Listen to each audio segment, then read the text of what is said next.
നമസ്കാരം. അമർനാഥ് യാത്രയ്ക്ക് ശേഷം ജമ്മു കാശ്മീരിൽ നിയമസഭാ തെരഞ്ഞെടുപ്പ് നടന്നേക്കുമെന്നുള്ള വാർത്തയാണ് ഇപ്പോൾ പുറത്തുവരുന്നത്.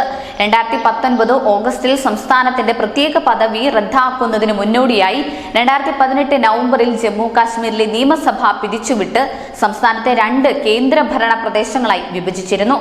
അതിനുശേഷമുള്ള ഈ തെരഞ്ഞെടുപ്പ് ഏറെ നിർണായകമാണ്. തിരഞ്ഞെടുപ്പിന് തയ്യാറെടുക്കാൻ അമിത്ഷായുടെ നേതൃത്വത്തിലുള്ള ദേശീയ നേതൃത്വം അറിയിച്ചു. വ്യാഴാഴ്ച രാത്രി വൈകി നടന്ന യോഗത്തിൽ അമിത്ഷായും BJP ദേശീയ അധ്യക്ഷൻ JP നദ്ദയും തിരഞ്ഞെടുപ്പിന് തയ്യാറെടുക്കാൻ BJP സംസ്ഥാന യൂണിറ്റ് നേതാക്കളോട് നിർദ്ദേശിക്കുകയും 90 സീറ്റുകളിലും പാർട്ടി മത്സരിക്കുമെന്ന് അറിയിക്കുകയും ചെയ്തു. സംസ്ഥാനത്തെ ഒരു പാർട്ടിയുമായും BJP തിരഞ്ഞെടുപ്പിന് മുമ്പ് സഖ്യത്തിലേർപ്പെടില്ലെന്ന് പാർട്ടി നേതൃത്വം സംസ്ഥാന നേതാക്കളെ അറിയിച്ചിട്ടുണ്ട്. എന്നിരുന്നാലും സമാന ചിന്താഗതിയുള്ള പാർട്ടികളുമായി സീറ്റ് ക്രമീകരണങ്ങളും തെരഞ്ഞെടുപ്പ് ധാരണകളും ഉണ്ടായേക്കാമെന്നും വൃത്തങ്ങൾ അറിയിച്ചിട്ടുണ്ട്.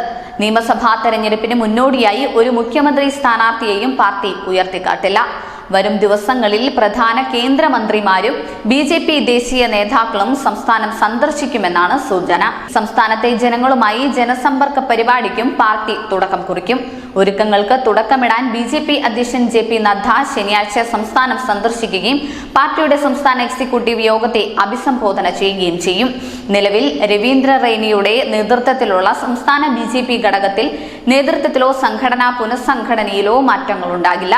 ജമ്മു കാശ്മീർ, ജാർഖണ്ഡ്, മഹാരാഷ്ട്ര, ഹരിയാന നിയമസഭാ തെരഞ്ഞെടുപ്പുകളിൽ ഒരേ സമയം തെരഞ്ഞെടുപ്പ് നടക്കാനുള്ള സാധ്യത തള്ളിക്കളയാനാവില്ലെന്നും വൃത്തങ്ങൾ വ്യക്തമാക്കിയിട്ടുണ്ട്.